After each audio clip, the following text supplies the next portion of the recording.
Saya pernah jelaskan di awal-awal kita jelaskan masalah neraka ini, kalau nanti ada 3 golongan di hari kiamat. Ada golongan yang masuk surga tanpa hisab, tidak ada timbangan lagi, masuk surga langsung.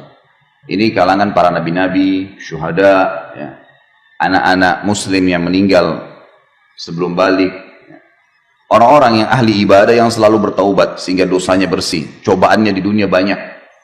Orang yang sering kita lihat dari cobaan ke cobaan, dari cobaan ke cobaan tidak selesai-selesai, sementara dia orang beriman. Nah, ini adalah orang-orang yang tanda-tanda akan masuk surga tanpa hisab, karena cobaan itu membersihkan dosa-dosanya.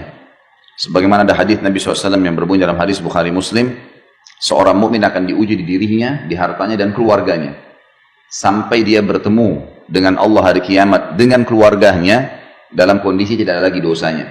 Orang-orang ini masuk surga tanpa hisab, nggak ada lagi timbangan amalnya.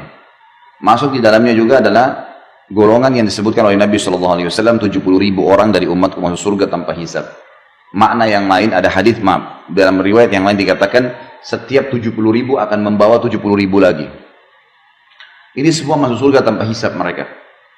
Ada golongan yang kedua adalah orang kafir.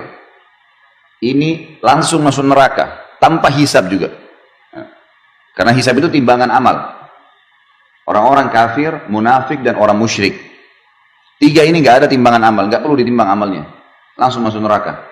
Begitu sudah menerima bukunya dengan tangan kirinya, dia udah tahu dia akan ke neraka, udah selesai. Digiring oleh Allah, disuruh oleh Allah SWT, para malaikat menggiring mereka masuk neraka. Jadi ada yang masuk surga tanpa hisab, ada yang masuk neraka tanpa hisab. Tidak ada lagi timbangan amal. Nah, tersisa di tengah-tengah adalah orang yang ditimbang amalnya. Orang yang ditimbang amalnya ini ada 2. Ada orang yang nanti setelah ditimbang amalnya, ternyata amal solehnya lebih banyak. Ini disebabkan karena dia masih banyak dosanya juga. Ada dosa yang dia lakukan, malas bertobat, nggak mau bertobat kepada Allah Azza wa Jalla. Nah, ini orang seperti ini bisa lolos.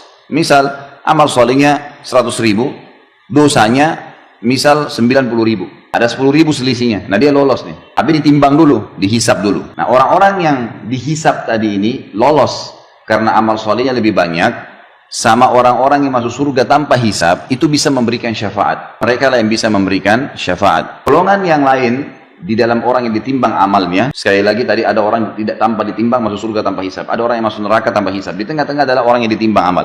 Orang yang ditimbang amalnya ada 2 golongan lagi. Golongan yang ditimbang amalnya dan memang secara murni, tanpa ada bantuan dari manapun, tanpa ada syafaat, memang amal solehnya lebih berat daripada dosanya. Cuma dia ditimbang karena dosanya masih banyak. Tadi saya kasih contoh, misal amal solehnya 100.000, dosanya 90.000. Nah, ini berarti dia selamat masuk surga, tapi dihisab dulu, gitu kan.